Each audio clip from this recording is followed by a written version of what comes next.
Mark. What's going on? Hey, Scott. How's things? Things are fantastic, because this is episode number 5.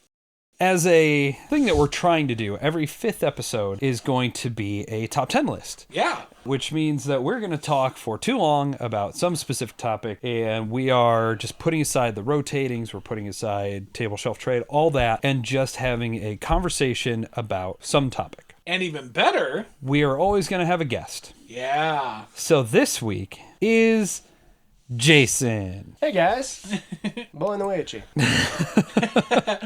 Jason happens to be basically my technical producer for Theater Geeks, Tweeps, and Weirdos. I met Jason through Mark. Mark and Jason have been buddies for a little bit. I run a bar trivia through Geeks Who Drink. I've been doing that for almost 10 years now. And I think I met Jason in 2017, something like that. I was married, so it's... At least 2017. Yeah. Maybe even earlier, because I can't remember exactly when I started working over at that place. Yeah, crazy times. Yeah. So yeah, we became friends, and then when Scott talked about resurrecting Theater Geeks, there you go. Theater Geeks. Part of it. I was like, hey, I've got a guy who might work out for you, and then we started gaming, and then... And then we stood out in the street in front of your house until 2 o'clock in the morning, and Yeah. then I still drove an hour home. Yeah, I remember looking out my window and being like, what are they doing? Yeah, we were. And then I went to bed. We were just talking about how well our energies clicked, because that's important when you're going to sit at a gaming table for a really long period of time. You guys, if you've watched our various tabletop streams, then you know Jason as Shinoha. Yes, Shinoha Nevermore. And so you know his face, you know his voice. Now we get to hear him talk about board games. Jason, thanks for coming on. No problem. It is always fun to go ahead and come down here and play some board games with y'all. Having a top 10 with very different mindset. I feel like mine is a mixture of out of the box and maybe a little in the box.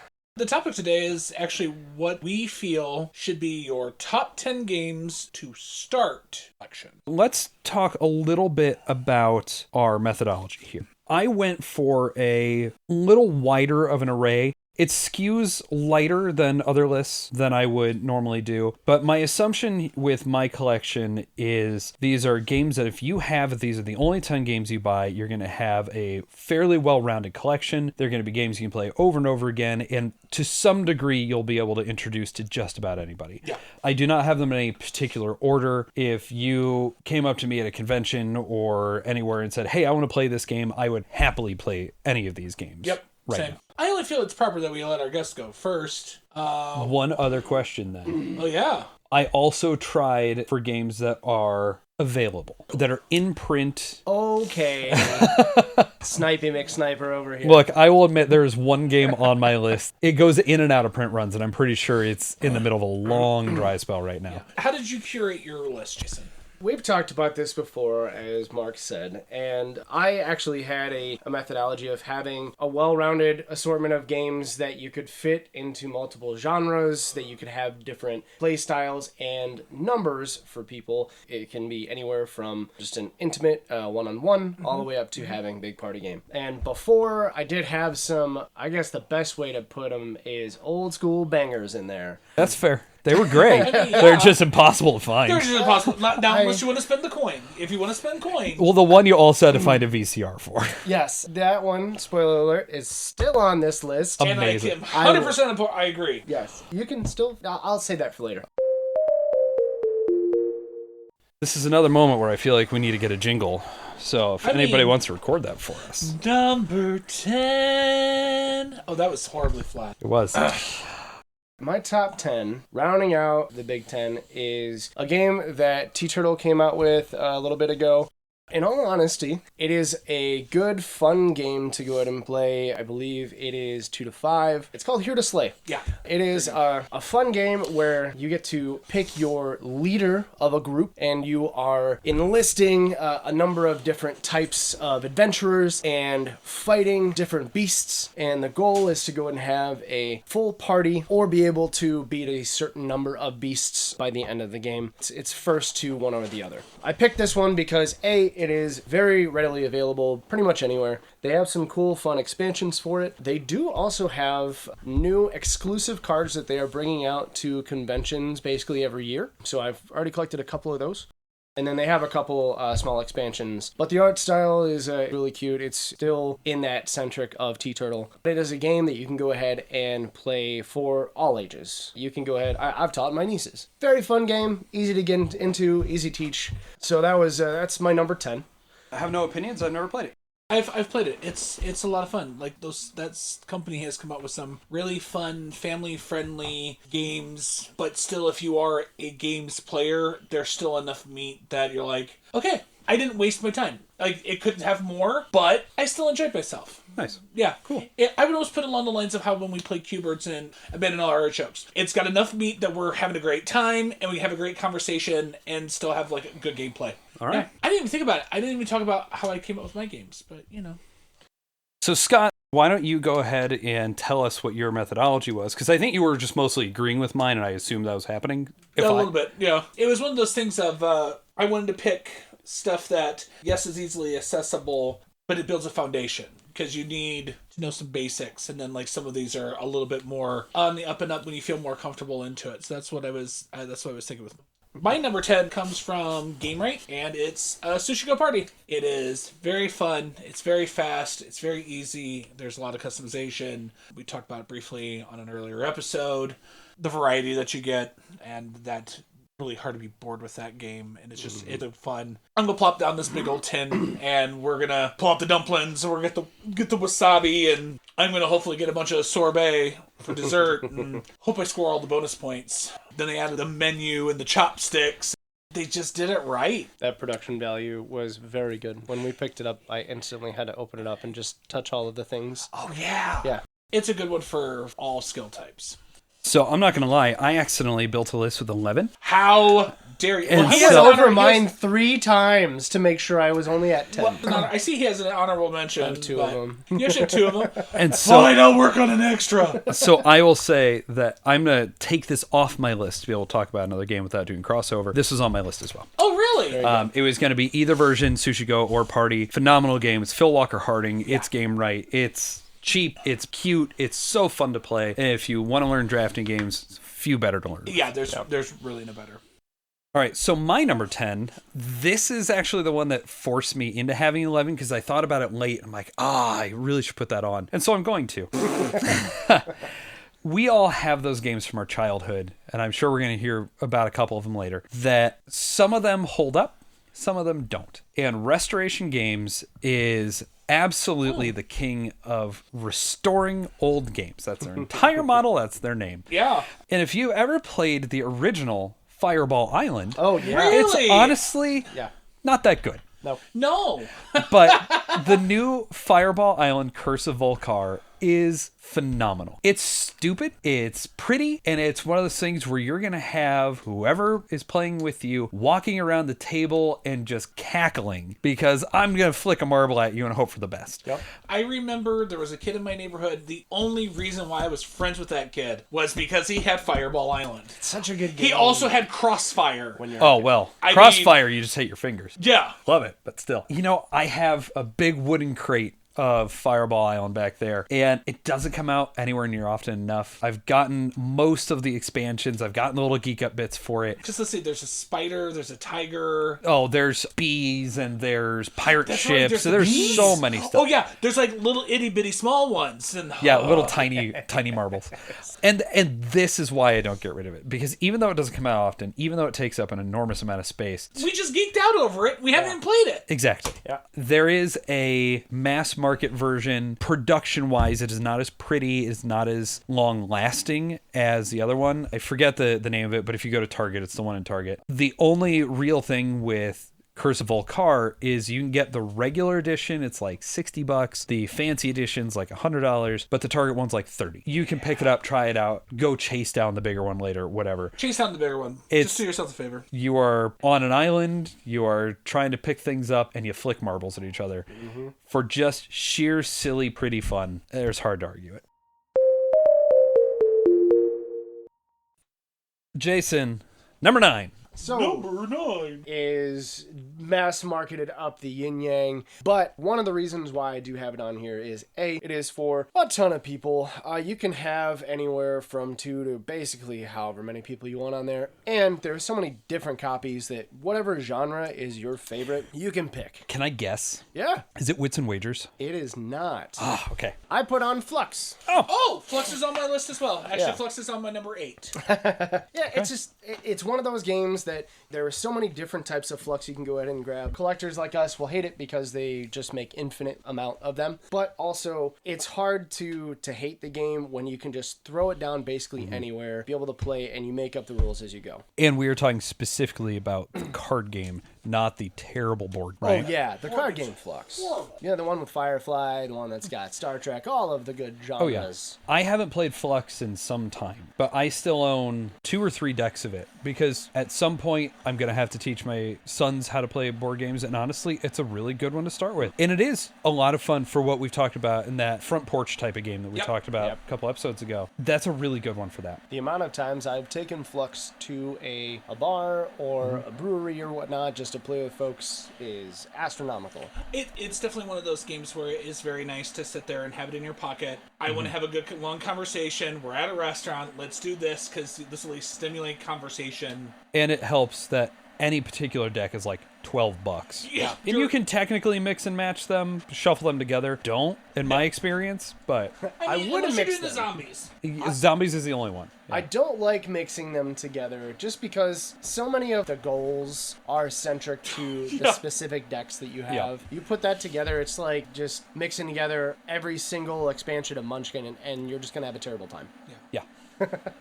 Oh, God, Munchkin's. My number 9, also a card game. So actually, I'm going to have 2 card games in a row because we've already said that my number 8 is Flux. So we'll be very Spoilers. happy to... Ooh. Ooh. It's hard when you have a card game that you really, really enjoy and talking really isn't involved. For you. Yeah. Boy, howdy. Because I happen to love The Crew. Oh, yeah. Sure. Between both the space one and the deep sea. In fact, I think the deep sea is the better one of the 2. This was close to being on my list. This is definitely in the short list. I do prefer Mission Deep Sea because the fiddliness of the tokens in Planet 9 aren't there. Yeah. But you can play either way. Yeah. I have this lower on my list. Oh, you have it on your list. Yeah. I think the reason why I kept it on the high end of my list is because these are the ones that I want anyone to go for. My lower 5 is really, these are the ones you need to get. 6 through 10 are the ones that it makes more sense. These are go get it. Nobody's going to argue. The other 5 are ones that I absolutely love and think are great for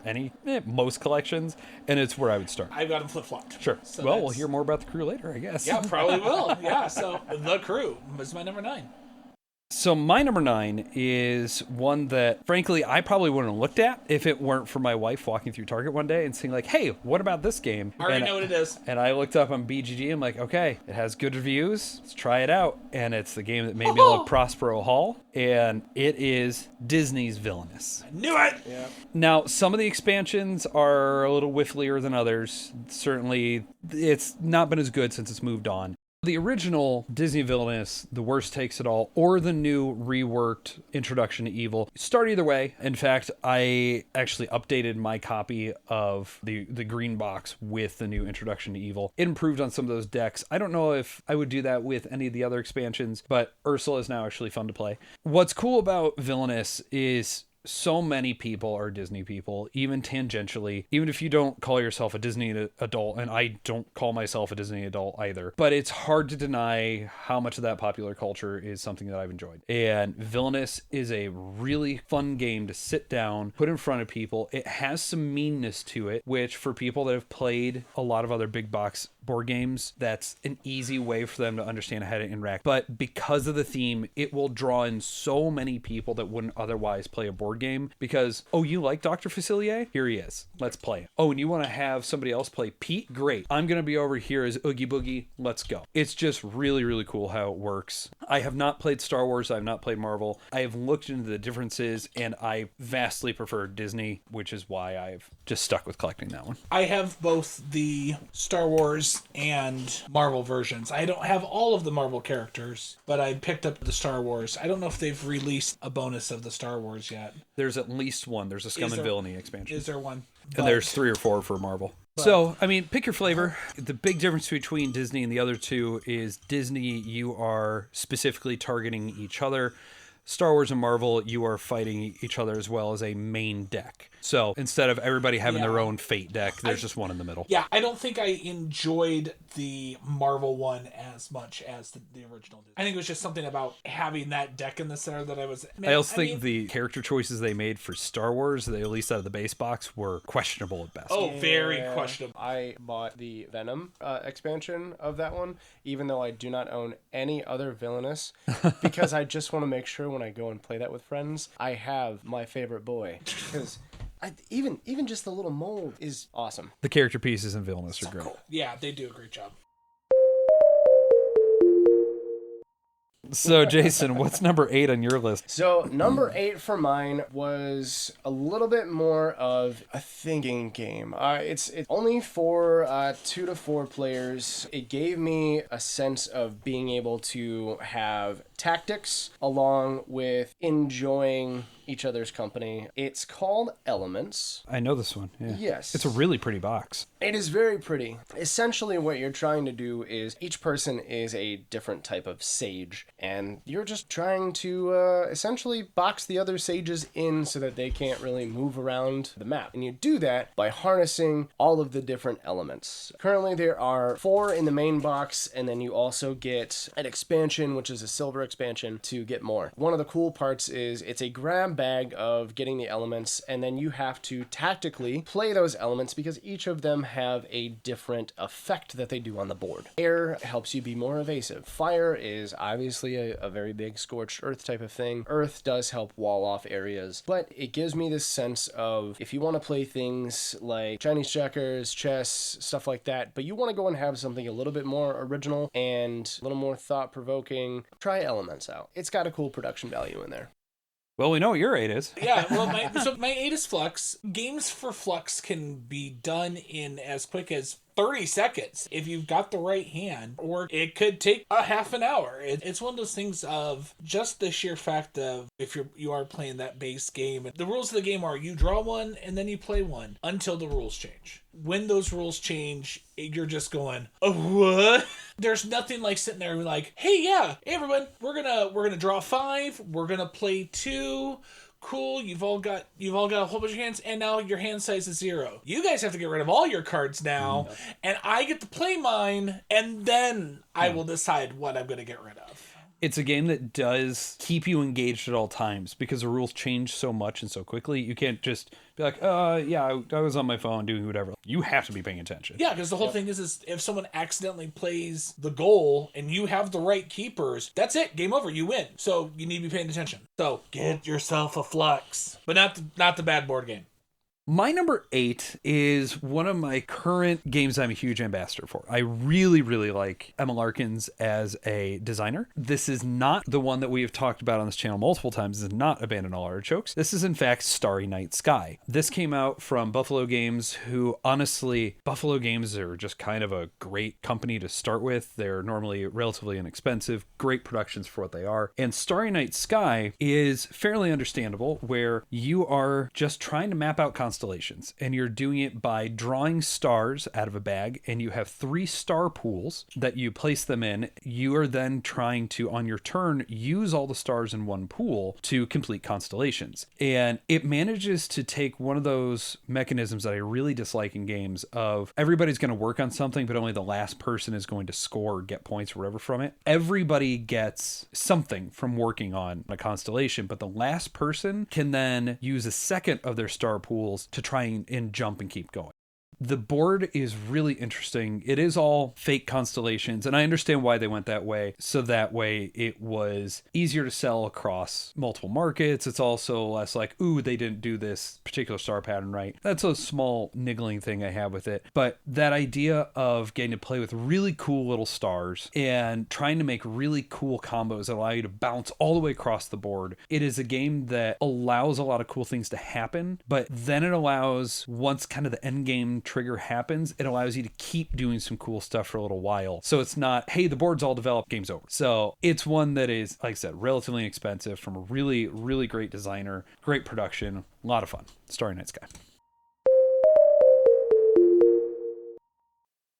So 7 is a bit of a departure from the rest of the ones that I've done so far. I've focused a little bit more on better player counts and whatnot. This one is definitely more for an intimate setting. So it is 2 players. I randomly picked it up in Golden, Colorado while I was looking for Magic cards, but I happened to go ahead and grab it for like $20. You told me about this, and I can't remember what it is now. So this game is called Odin's Ravens. There it is. You are. Odin's Ravens have circling all of the realms for so long that they have made it into a race. So you are playing as each one of his ravens. You start at one point. You randomly generate a essential racetrack through all of the different realms. Both sides will have a different track to go on, but you have to go ahead and make kind of this big U. What sets it apart and makes it a really cool game to play with somebody else, especially, you know, if it's a significant other or whatnot, are Loki cards that you can go ahead and play through on it. The Loki cards are a very limited resource, and by that I mean once you play it, it is out of the game, where you can shift one of the cards to go ahead and alter the path of not only your side, but also your opponent's side. You can add a whole nother card to make them go through a few more realms on their path. You can flip cards. You can completely just take cards out of the equation and be able to skip through. They are these kind of wild cards that you have to be tactical about if you want to make it before the other person. And it's just a straight up race game, right? Yeah, it's a straight up race game. There's no resources or anything that you really have to go ahead and do. How you go from realm to realm is you have a deck of cards that have the different realms on each card, and you'll go ahead and you pick up a designated amount between that and Loki cards, and you are going to play the realm that you need to pass through in order to move up a space. If you don't have that realm, you can play 2 of another realm as a wild, or you're gonna have to maybe play a Loki card to go ahead and move from one space to the other. It is a very simple game, especially when you get like 5 minutes of instruction. It's one of those that only takes, I probably want to say 10 to 20 minutes to play, but the artful moves I've seen from quite a few friends has set it off for me and made it a game that I love to have as kind of a nice, easy 1v1. My number 7, this is a reprint. The reprint is definitely better than the original. We've talked about this game multiple times because of how the original was just kind of bland and kind of boring, and they put a very fantastic spin on it. This is my number 2 game, isn't it? Probably, if your number 2 game is Libertalia, Winds of because Winds of Gale Crest is not on my list. Really? Okay. I am happy it's on yours. Yeah. When you have a game that has as many functions, because you have so many characters that could end up being part of your pirate crew, it's complicated but not overly complicated. Like, I mean, like, some parts you're like, okay, what does this mean? And then it clicks. The rules themselves are very straightforward. The interactions are where the complexity comes from. Yes. Yeah. And so you're like, okay, I get what I'm doing now. So you might, because I remember my first game, I did horrible. Had fun. Oh, yeah. Did horrible. Second time, I about beat you. I think you only beat me by maybe 2 points. Yeah. And now there's the promo pack. I remember how excited you were about this because when it came out in 22, I was obsessed. And frankly, I still am with the game. There's a reason it's number 2 in my top 100. That GenCon, you just sprinted to go get it at the booth. Oh, yeah. And I don't blame you at all for it. Oh, yeah. We played it, and I walked over there, and I went, yep, you were with other people, like, give them the upgrade kit. And I went, yeah, do that. And they just grabbed it off the shelf and put it with, and... Look, to be fair, the only upgrade for it is metal coins, but they are sick metal coins. They're great metal coins, and you don't have to have the metal coins, but it just makes this game that much better. I cannot stand the original. I just can't. I do not like it. I've gone back to play it since the second edition. Like, I clearly missed something the first time around. I do not like the first edition of this game. The second is just absolutely stunning. Yeah.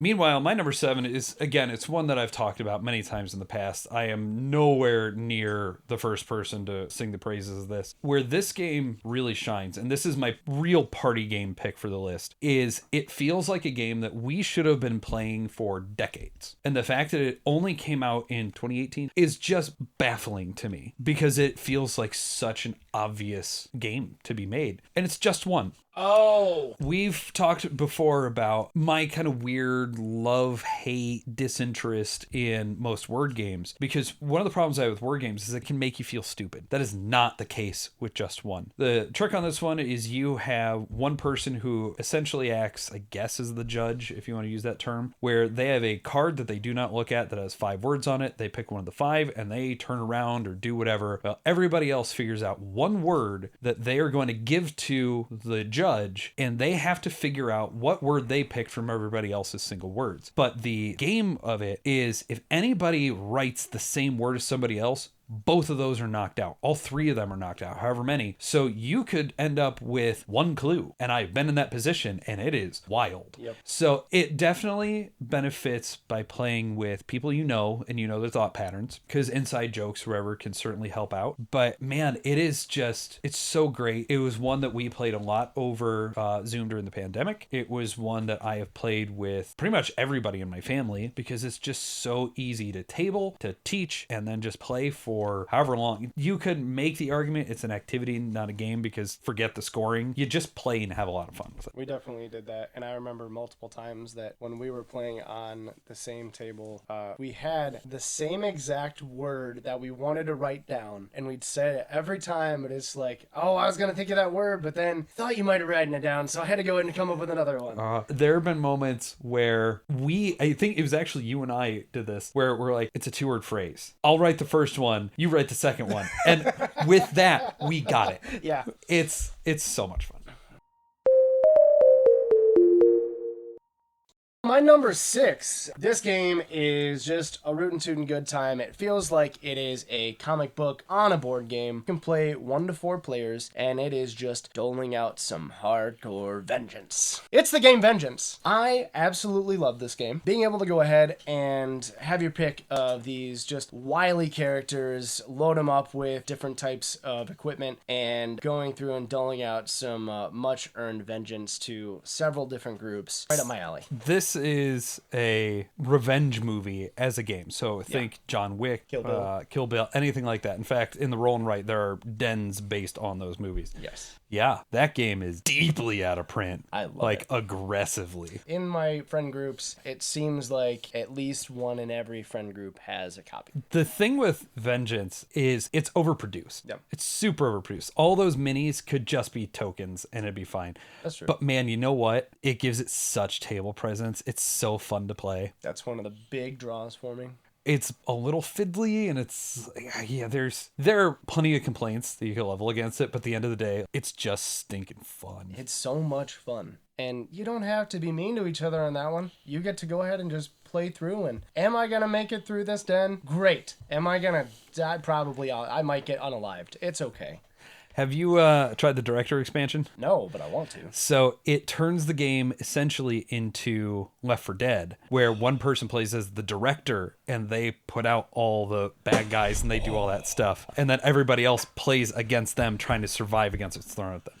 I like that. Wow. Yeah. It's, again, That'd be out of fun. print, tough to find. But if you can, it's a really interesting mode for the game. That would be a fun one to jump into.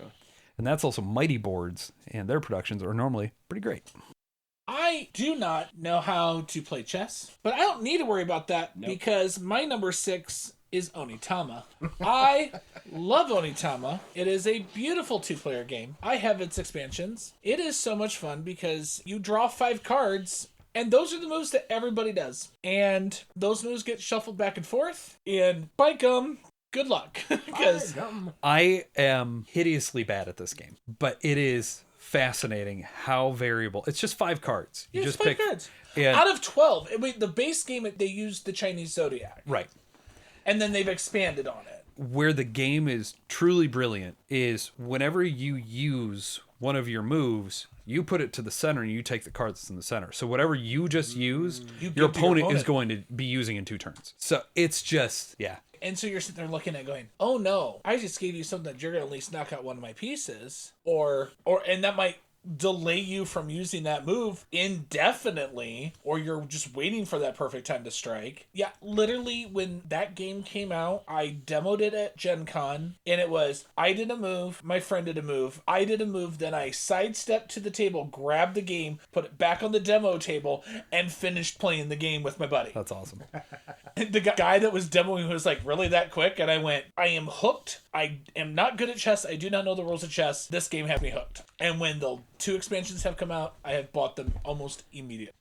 So my number 6 is the, I guess if you want to call it the obvious one, this is the long-standing classic out of all classic games you can think of. Many, many games do tiling. I find it almost impossible to find one that does it better than Carcassonne. It's been out for almost 25 years. There are too many expansions. There's too much content. Frankly, there's too many varieties of the game. If you can find certain ones, I think it's the Castle is the 2-player one. Impossible to find, really great. But you can just go out, pick up a copy of Carcassonne for 30 to 40 bucks if you buy it new, significantly cheaper if you find it used, and just have a good time. It plays 2 to 5. If you want a really cutthroat mean game, you played it 2.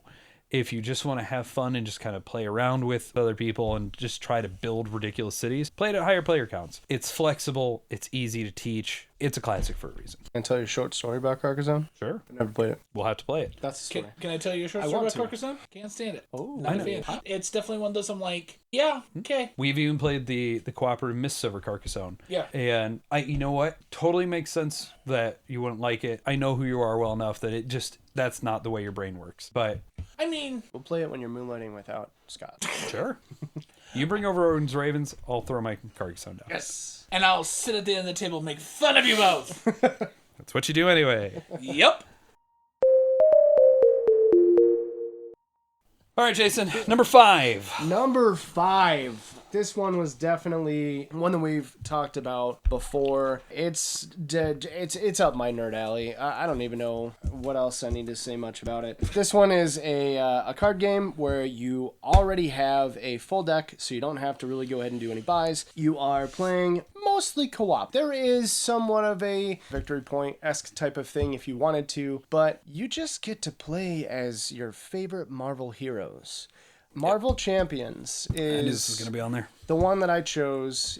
I wanted to have kind of a deck builder, and the reason why this one sets out differently from a lot of other deck builders is, at its base, it's not a deck builder. They already come pre-packed. You already have a full deck that you can go ahead and use. You go ahead and get whatever hero that they have out nowadays, which are tons There's so much content for to this. play. Oh, yeah. It's insane. The mini expansions along with the big expansions are huge. The coolest part, I think, about it is that you can tailor your own hero deck. It's And- less deck building and more deck construction. Correct. Yeah. In game, you're not building a deck. However, you can, when you purchase the different expansions, get other copies of a card, and you can just formulate your own hero to be exactly what you wanted to play it as. And they not only have just a one and done, put it on the table, be done, but they also have several that are legacy editions that you can go ahead and play on. So that is why I picked this. For a new player into the game, you have the main core box, which from what I understand, FFG has done much better, and you only need to buy one now. You don't need to buy 3 like you did in Netrunner days. But there's the big expansions, there's tiny hero expansions. Obviously, I don't think you need all of it because you'd be spending an enormous amount. But what would you recommend somebody to start with? Just getting the base, you get to go ahead and have a good slew of heroes that are kind of your quintessentials for Avengers style. But if I was going to go with a couple different expansions, I'll start off with Rise of the Red Skull was a really fun one. Mm-hmm. It's a legacy expansion where you are playing several missions together with your friends. If a hero goes down, they go down. If you want to go ahead and have them pick up another character and play, you go ahead. But that hero is going to be out for the rest of the occasions, along with any of the cards that are power-ups that you get once you finish a mission. If I was gonna say any mini expansions that I really like, the Anti-Venom mini expansion for the Hero Pack was really, really cool. I'm kind of a Deadpool stan, so Deadpool was a very fun one to pick up. Mm-hmm. Honestly, I think my favorite character was in the main box, Captain America. Nice. He's awesome. So my number 5, now that I'm getting into my lower numbers, looking at games where I think there is a foundation within the game that can be used into other games. It really is a gateway game. It builds skills. I played the first version of this game and went, okay, that's cool. Found out that the next version was coming out that same year. I know what this is. Walked into GenCon and picked up Century. First iteration was Century Spice Road. Mark and I have talked about this game before because we're like, why? Why is it spices? Why is it these colors? Why is it when I do cinnamon? Why do I get more money when I trade it for saffron? Like it does. There was just a lot of whys. The theme is, I mean, it's in the desert, so it's very dry. But this is a game that just by switching the theme becomes almost infinitely more playable. I have played an absolute mess of Spice Road. Yeah, I literally got done playing Spice Road and went, okay, that's a good game. I don't need to own it. And then I heard about Gollum Edition, and I went, oh, I now need to buy this because it was infinitely better.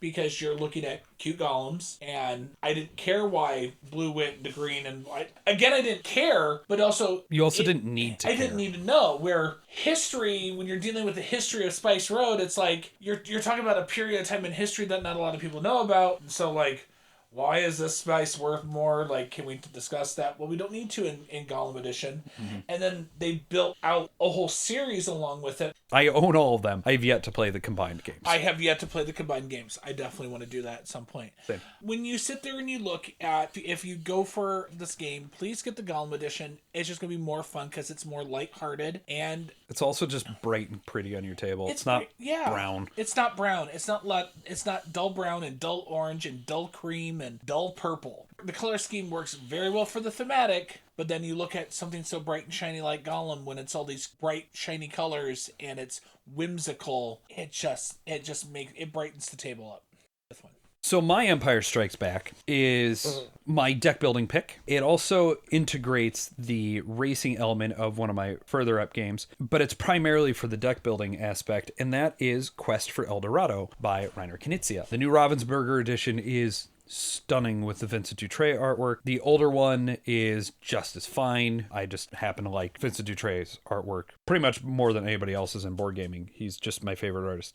Quest for El Dorado is what it sounds like. You are trying to race through the jungles to get to El Dorado before your compatriots. It is done with a really interesting deck building system where in your starting deck you have a few different resources that all make sense for what you're doing. When you're trying to cross water, you need oars. When you're crossing through the jungle, you need machetes. When you're trying to hire people, you need money. The very base game is just build your deck, cross a jungle, get there first. It's a race game. But where the interesting part of the game comes in is the way the deck building market actually exists. Because there are a number of cards available for purchase, but there's only ever 3 copies of each card. And as soon as a deck runs out, the next person who goes to buy a card can choose to bring in one of the decks that are offset. So you actually get to craft the market of the game as it goes. And you get a little bit of asymmetry from the other players because maybe those cards you bought are really powerful one-use cards and now they're just out. But you now have access to a card somebody else doesn't. And what I have found with the game, it is very easy to teach. But even though it's a race game, it is always neck and neck until the end. Unless somebody is just really distracted by something on the board, you just always have a way around. And it somehow always comes down to those last couple turns, no matter what the span looks like. It's a really, really fun deck builder. All right, Jason, hit us with your number 4. Ooh, we hit cuatro. So this one is a bit of a repeat from earlier, but it was further down my list, mainly because up in the Midwest here, euchre is quite a big game over here, We are from that part of the Midwest. Yeah. Been there. With that euchre play style, but with such a spicy flair and not your grandfather yelling at you because you played the wrong card. It is The Crew. I do definitely enjoy having the Underwater edition more than Mars. So I agree with both of you on that part. The ability to play together without really talking. You're just kind of hoping that everybody else understands what you're doing. So kind of like one word, being able to know your audience really helps. I really enjoy when you can just put out that card and put your token out this is where I'm at. Please don't screw us. I hope everybody knows what I'm trying to get at here. Yep. And it's those little niche things in a game that really is kind of like the bow on the box. And what's fun about it is even if you screw up a mission, you just shuffle back up and just do it again. Oh, yeah. Yeah. It's a game you will say like, oh, we're going to play for 15 minutes and 3 hours later. Uh-huh. Oh, yeah. Yeah. I think what the best part about it also is its simplicity. Mm-hmm. Because you can just pull out of the box, shuffle up all the cards, and start mission 1. And I have found it to be my trick-taking game of choice to teach new people trick-taking. Oh, because beautiful. you don't even have to talk, because if you play the crew by its rules, you basically say nothing. Yep. And there's scenarios where you are not allowed to talk at all. But what I have found, especially newer players, is, hey, Jason has to win the pink 6. So we need to make sure that we accommodate that. And you don't talk about what's in your hand, but you can help guide through the strategy. And because it's not competitive, because trick-taking is a language in and of itself. And if you are playing with a group of people and you don't know how to play it, you are behind significantly. And so this is a way to learn the genre and be able to understand and comprehend what's going on. And once you know it, you can play hundreds of games. Oh, yeah. And this is a great one to start with. And your grandfather doesn't yell at you for playing the wrong card. Nope. Just your best friend. Squaw! What? It's my only hint for my number 4. Q-Birds? No! Wingspan! One of the birds. Yeah, it's one of the bird games. I mean, Q-Birds should be on my list. It's definitely would be my honorable mention. Stonemaier Games does a lot of things right, and Wingspan is definitely one of those that is definitely right. I still will go back to the moment I saw people walking around the convention floor at GenCon carrying around a box that had birds in it. I think you mean to say the Thursday, because we sold out on Thursday. Yeah. One of my best friends that I go to the convention with, he knows that I do extensive lists. I have done extensive lists for years when it comes to Gen Con. But my buddy was like, aren't you going to get Wingspan? And I'm like, I do not want a board game about watching stupid birds. I don't watch birds in real life. Why would I want it as a board game? And now I have the big box. And when the next expansion comes out, it will be owned. I basically did the same thing. It got announced in January of 19. I had the opportunity to get on the first round of it. I'm like, I don't think I care about birds that much. I don't care about birds. And by the time they announced the reprint, the first reprint in March, I jumped on it and I had it in May. And so I had it before most of the people around me, and I slapped myself for waiting 4 months for it. That's the thing. It's incredible. The moment I played the game, because I think one of my friends down in Fort Wayne grabbed it, I ordered it because it wasn't up here yet, and got it, and then have ever since then, it's been like, oh, here comes the next expansion. I'm getting the next expansion as fast as I can. Was that the one that kind of opened up your mind a bit to not just looking at the front and being like, it's a game about this, I'm not that interested in it? Is that the one that, because we played a lot of different that's a games. really fair question. Wow, that could be a whole episode. We played a game that you brought out that was about being at summer camp, and I looked at it, I'm like, it's literally called Summer Camp. Why I played that game. It's a great game. It's a great, simple game. It is. It's very arguable that it should take the place of Quest for El Dorado on my list. Anyways. But I just, when I first looked at it, I'm like, why in heck are we playing a game about summer camp? And I played it, and I'm like, yeah, no, this is catchy. I enjoy this. I don't know why I enjoy a game about summer camp, but the mechanics and everything, it's great. It just seems like Wingspan can do that for a lot of people. There's a very fair statement there, because when you look at the sheer number of Wingspan that has been sold, and it is, I believe it has crossed the 2 million unit mark at this point, which in video gaming is nothing. In board gaming, insanity. Because it was sold in Target, and it was talked about in Better Homes and Garden. It got talked about by politicians. It is a phenomenon. It is the reason we have the resurgence of nature-themed games right now. My 4 is significantly less thought-provoking, but it is by far cutest game of any on the list. If Scott doesn't have this on the list, I will be shocked. When it came out on crowdfunding, we all backed it just because of the art. And then we learned, oh man, this game's incredible. Scott, what is it? It's Flamecraft. It is, in fact, Flamecraft. It is. Also not on my list. Wow. How? Because I went with games that I think for fundamentals to build on. Yes, I think it has its place. Like if we were doing 15, yes, it would definitely be on the 15. So I love what Flamecraft does, and I think it does have a foundational aspect because it is tableau building and action selection in a purely positive interaction. It is very approachable. There's a lot of great puns in it. The art is absolutely phenomenal. Just the very streamlined gameplay of I'm either going to go here and do a thing, or I'm going to make the thing better for everybody and score some extra points off of that. It's a simple loop. The game is quick to play, and it is one of those games where it teaches that action selection. It teaches this is how you make it's essentially engine building on the table for everybody. Yeah. I understand why you didn't put it in that category. I think it belongs there, but we approached it a little differently. Yeah, I mean, you can get almost anybody to play Flamecraft. It's not overwhelmingly heavy, but man, if you just want a good time and you want a really good solo mode, which is the other reason it's on my list, hard to beat. Yeah, I remember going for that game going, oh my god, I'm getting this game because it's cute. It's a really good game, and I can't wait to see how well its predecessor, Critter Kitchen, does. For my number 3, I wanted to go ahead and kind of round out the different types of games that I have picked. I wanted to have a competitive game. You are heavier on the point to win, but also the artwork of it, the whole ideology of it is just in my niche little subculture. It is a little bit crunchy for top 10 to get into. I chose The Few and the Cursed. Oh, so good. I love this game. Being cowboys and being able to fight monsters and cryptids is just, it blows it out of the park for me. I love the artwork for it. And when you brought it out, I got to go ahead and just beat the crap out of all these monsters. Yeah. It was amazing. So it's based on a comic series, which I need to loan you because I found the comic after the game, and the comic is great. There are certain games that you talk about, like, that game's too long. It is outstayed its welcome. This could be a half hour shorter. Few and the Cursed is too long. I don't care. Yeah. I have such a good time playing it. Every single time, I don't care how long it takes. I will play it with 1. I will play it with 6.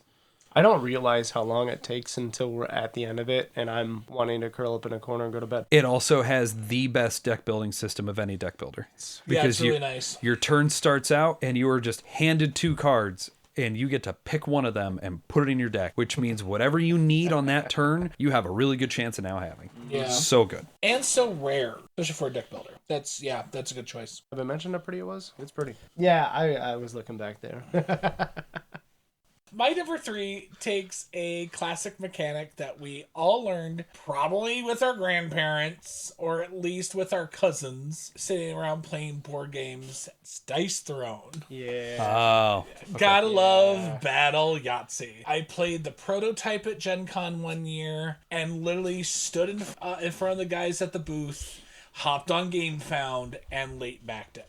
And I have backed every single thing since. Not just because I'm a set collector, but also because it honestly is a really good game. It is a good game. It's a good game because, I mean, it takes the simple fundamentals of a game like Yahtzee and adds, the game mechanic of you're doing battle and having that ability to upgrade the character and get items and all that fun stuff within this deck builder, because in the third portion of the series, they created it and made it a dungeon crawler where it was cooperative and you were playing against the game and all the random monsters that came in.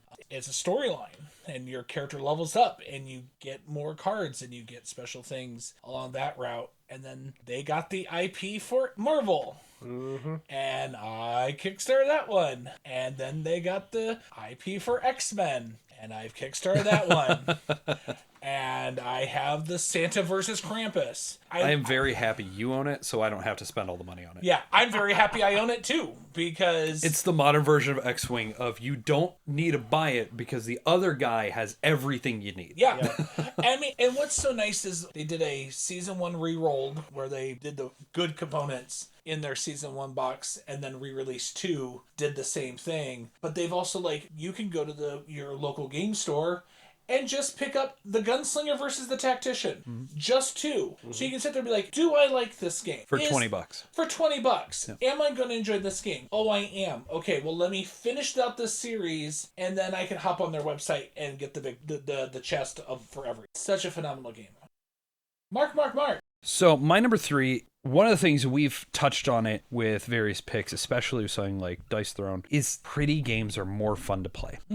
And when you have cool components, you just want to play with them more. And it is an absolute bonus when you get to play the really cool pieces, and the game itself is fantastic. This is Aquatica. I love Aquatica. Yeah. It is a little bit of set collection. It's a little bit of action selection, but it is triple layer boards because you're sliding cards through the board itself, and depending on where they are, it triggers different abilities. It has a little bit of a hand development thing because you're buying cards to change what actions you have, but it has the Century Spice thing if you pick them all back up to be able to do them all again. And then you have these awesome little manta rays that give you, one-time bonuses until you can flip them back over. And so there's some really neat synergies that happen between your cards and your hand and your mantas, and it is just absolutely phenomenal. It has a excellent expansion that adds in the 5th player. It also adds in some variants on how to play it. It is so clear. I remember when it was getting talked about in 2019, where people were playing the original release across the sea, and they're saying like, this needs to come over to America. And when it finally hit, I lost my mind and went and found it pretty much immediately as soon as it was available. It was a game that I played endlessly through 2020 to the point where I developed a whole solo mode for it, and I play that because the in-box solo mode is just okay. I'm not saying mine is inherently better. That's the way I made it. It's a phenomenal game. It's one that I am happy to teach and play at a moment's notice. And if you have the ability to find it, it's only normally $40 to $50, and everything that's in that box, it's worth every cent. It's such a good game. To number 2. I had to go ahead and have my own silly little bird game on here. Just a silly little bird game. Is this Q-Birds? Oh, God, yeah. Yeah! Q-Birds! that dumb little game that you brought out once, and I cannot stop playing it. I have been called the champion for this game, and I am totally okay to own that title. We played it on stream once. We did was it New Year's? Yeah. We broke that bad boy out, got to go and play it 2 or 3 times. We have a blast every single time we play it. I hate playing it with Mark, but I also love playing it with Mark because he is such a big fan of just crashing everything and bringing it all right back on out. So I'm sitting there like one card away going, I could get what I need. I've got those flamingos. And then he just throws it all away. Look, I don't go out of my way to ruin everybody else's hands, but I am going to do what's best for me. But you know what? I love it when I do it to him, so it's delicious. I have never had a game of this with a new player, with at least one new player at the table, that somebody hasn't gone out and bought it afterwards. It's so good. It is definitely one of the top that I would love to keep on and play for till the end of time, and I still don't know what some of those birds are, and that's okay. I need to buy another copy because I have worn mine out. Like, I will still play with it. It's fine. Yeah. I just did it a couple of weeks ago. But, yeah, I mean, reasonably, I should buy another copy of it. You should send those birds home and get some new ones. Oh, it's so good. Well, this will be the first one of classic games that I think people need to have on their shelves. There are some expansions that are definitely not needed. Is this the big red box? It is the big red box of Catan. All right. Because if you want to talk about like a fundamental game that teaches you certain games, Catan is definitely it. Hike Up with For Sheep, yeah. You got your Seafarers, get it. Barbarians, maybe. And then they've got the Star Trek version, and they've got the histories that they've done, and some of those are kind of interesting. Stick with the original. I don't like being on the bandwagon for this, but I'm going to disagree with you on this one. This is for a beginner. I understand that, but there are better games that do what it does at this point. Maybe not all the same mechanisms at the same time the way Catan was, but Catan is 30 years old. And it shows its age at this point. It also has the problem I mentioned earlier, where once somebody's at 8 points, I'm not going to interact with you anymore. And now it's purely on dice rolls, and it's purely on somebody being mean with a robber. That's also part of the game. It is. I don't know. Yeah. I understand why you put it there. I just think they're alternatives. Yeah, and you can state that, and I don't mind that you state that. I get you don't like Carcassonne. It's fine. Yeah. It's the same situation. The only reason why Catan is not one of my favorite games is, I think, and I'm going to use another game as a verb, I get munchkined in almost every single occasion. Where, as you said, you get close enough to the end, and then everybody just treats you like you've got the plague. And that game stops being a game when you are left alone. Yeah, true. Can't deny its impact. It is a very important game in our hobby. If there's a Mount Rushmore of what created modern gaming, it's on it. Yep. But not one that I like. My number 2 is my pure racing game. I know I mentioned racing earlier with Quest for El Dorado. It is something that just makes sense. You look like you know exactly what I'm about to talk about. Feel like I do. Days of Wonder used to be the premier production house. They set the bar for what a pretty game was. And then the crowdfunding era has come up and more money in games and more games come out, but it is still hard to find a Days of Wonder game that isn't just stunning. And man, you want to talk about huge impacts on modern gaming. Wingspan was one of them. What is this one, Jason? You gotta say it, it's all you. Shoot, Formula D. This is not Formula D. Oh, that's not Formula D. This is Heat, Pedal to the Metal. Oh, Heat. Yep. Okay, yeah. I love Formula D, but it shows its age too. You've talked about Heat a lot. Heat is worth every moment of the conversations that it's generated because it is simple to teach. It is simple to understand. You can race the base mode and be fine. You can fill out the mode with all the legend racers and it's still as quick as if you're playing with humans. It is just a perfect package when it comes to a racing game. It is the closest I have seen simulate the experience of a race. And with the new expansion coming out, I'm very excited about it. They are intending at some point, I was reading the designer diary on this, that it will support 12 people. Wow. Oh my which gosh. is going to be insane. That's enormous. The new maps are 12 spaces for starting. Is there four lanes or 3 lanes? Is it still... I think it's still 2. Then stuff happens where, a person happens to get out and sit next to the car and blocks the person when they're... Look. Should be able to go 8 spaces and they only were able to go 2 and then that cost them the game. That sounds like you got boned in a race, which happens in every racing game. No, I didn't get boned in the race. You got boned in the race. Yeah, well, I don't care. I've played that game so much that I don't even care. Seemed very specific to be a deep cut. He swore a lot. Look, I believe every second of that. I just don't remember because it's in just the morass of really good memories that Heat gives me. Again, it's a little expensive. It is actually not the most expensive game on the list. That's number 1. But if you want a big, pretty package that you can use different modules to make it as complex as you want it to be or as light as you want it to be and just have a dang good time the whole time, Heat is incredible. What's your remaining game over there, Jason? We've talked about it earlier, and I've said it more than once. Both of you know, this game is a deep cut from the 90s. I pick still there. It is still number 1. Because I would be Elizabeth Bathory. This is by far one of the kookiest, funniest games I have ever played with legitimately anybody. This game, it's gonna need introduction a bit because most of you are gonna be like, what the WTF? So essentially, this is a game about being the avatars of horror. You start out being these little guys called numbskulls. And you write in your greatest fears into a well, and you shrivel them up into little paper balls and toss them in there. And your race takes exactly an hour long. You go to try to become one of these avatars of horror. You pick up all of these important keys to be able to unlock that well of fear. And if you can win this game, then you triumph in atmosphere. I cannot believe you put atmosphere on this list. It is such a fantastically dumb game. The things that really cinch this for me, I cannot stress this enough. If you don't become an avatar of horror and are fighting against the other people to collect keys and whatnot, you get to become a Bone Ranger, who is a skeleton bounty hunter, essentially, where you're trying to go and steal everybody else's keys, and the whole purpose is, for that hour, you're just making sure nobody wins. Yep. During this hour... so annoying. During this, it is amazing. It's amazing. Our friend Tara had to become a Bone Ranger, and it was hilarious. One of the best parts of this game, and it's what makes the game just so stupidly fun, is you have a VHS tape, which now you can find various settings of this on YouTube to play. So it's not as outdated as it should be. Still need the box. You still need the box.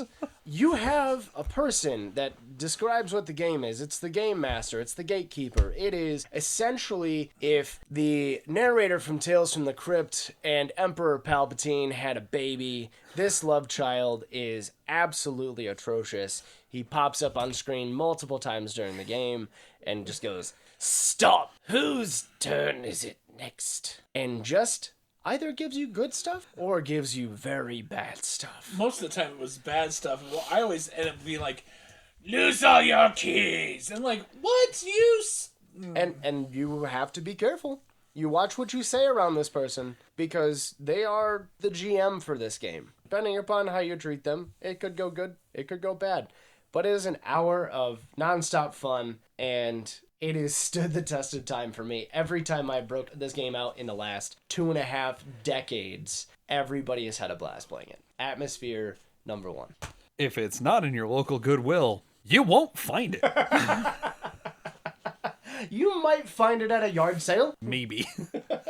My number one game, again, I feel is a classic. I feel it needs to be, at least one of them has to be on your shelf. And many a friendship I swore was going to be broken because I took Nashville to Atlanta. And never have I ever loved listening to people complain about me taking Nashville to Atlanta in the wonderful game that is Ticket to Ride. We've talked about it. I have most of them. I don't have Rails and Sails. I don't have the latest in creation that was made in the map packs. I don't have any of the small boxes because why? I mean, those are the mass market versions. They're fun, but if I'm playing Ticket, I want to play full Ticket. Yeah, I want the 1910. I want big cities. I also want the 1912 for Europe. Yep. Why those aren't just in the base box at this point. But this game, there's just nothing like hand management and trying to get tickets done and not clue in your opponents as to where you're going. Because if you play competitive and you take something, they'll be like, oh, do they have Chicago to Miami? Are they Chicago to Houston? Are they trying to actually cheat and do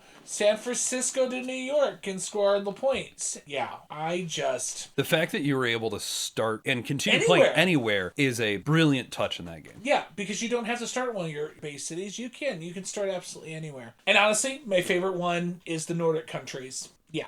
It is a knife fight because only 3 players. Yeah, because it's only 3 players.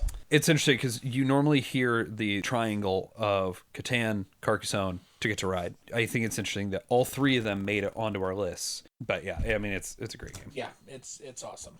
You two went with some of your favorite games, the high theme, well, Ticket's not high theme, but games you really, really enjoy. And I did the same thing. Mine is significantly more expensive than both of yours. In every collection, I think you need to have a bigger game, one that you may not always be ready for, you may not always want to play, but that you can feel like, okay, I just played a solid, like, real big game. And the reason I really like this one is it is so streamlined that I feel like I can teach it to almost anybody, but the designer and creator of the game is always available. Like, I could email him right now and he will email me back with, oh yeah, here's the ruling. He's in forums. Like, it is everywhere.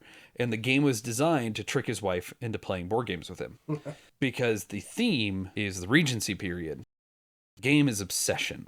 You've talked about this. Yep. We still have not played it, but we've talked about this. I need to get you guys playing it. Obsession is in my top 10. It has been since I played it the first time. When I sat down to learn it, and I bought it from Dan Halligan, he sent me a big email of, thank you for buying my game. Here's the best way to learn it. Here's the best way to teach it. Here's the best way to integrate expansions. Like, it's crazy that he did that. And I sat down with it and I restarted the game 3 times because I'm like, it cannot be this simple. Everything that's going on in this game, as big as this box is, as expensive as this game is, it cannot be this easy to play. And it turns out it just is that easy to play.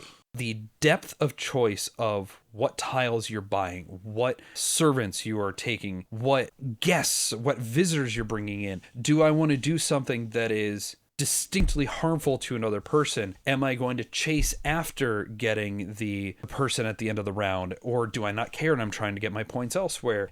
Where is it important to flip over one of my rooms and make those improvements? Like, it is just so good. It drenches that theme in a way that, if you like it, it is absolutely enjoyable, because you are a family that has fallen on hard times in the Regency period, and you are just simply trying to rebuild your estate and your reputation. But if you don't like it, it's fine. You don't have to interact with the theme, because there is kind of the mechanical of, okay, this green tile gives me money. This orange tile is going to give me the ability to sort through my visitors. Great. You can interact with it as you want, but if you're looking for that theme, it is just there, and it's so strongly there. I have gotten my wife to play this game. It is a fairly heavy Euro game. She really likes it. I cannot stop talking about this game. Like, I know the name of it is Obsession, but it is a game to be obsessed over. Very nice. There. Thank you so much for listening to us. If you would like to get in touch with Scott and myself or any of the other theater geeks in relation to Board All the Time, you can hit us up at boardallthetimegaming@gmail.com. You can visit us on our website, boardallthetime.com, where we will have a newsletter sign up as well as a feedback form. You can also join us on our Discord. The server link is in the episode notes. And finally, you can find us on Facebook under Board All the Time. At this time, we'd like to thank our sponsors. Do you like shiny math rocks? I like shiny math rocks. Go to Robin's Nerd Supplies and use the code TheaterGeeks and receive 10% off your order. Links to the website is in our episode notes. Also, we'd like to thank EcoL Press, a local printing company here in the South Bend area. Happens to be a union shop, and they do everything for your gaming printing needs. And what's so nice is that they're environmentally friendly. You will also be able to check them out in our episode notes. Jason, thank you so much for coming around and hanging out this late in the night with us. My pleasure. Scott, Yeah? done with you. Good, I'm going to just sleep underneath the table. I'm bored of both of you. Let's go play some games, guys. Tomorrow.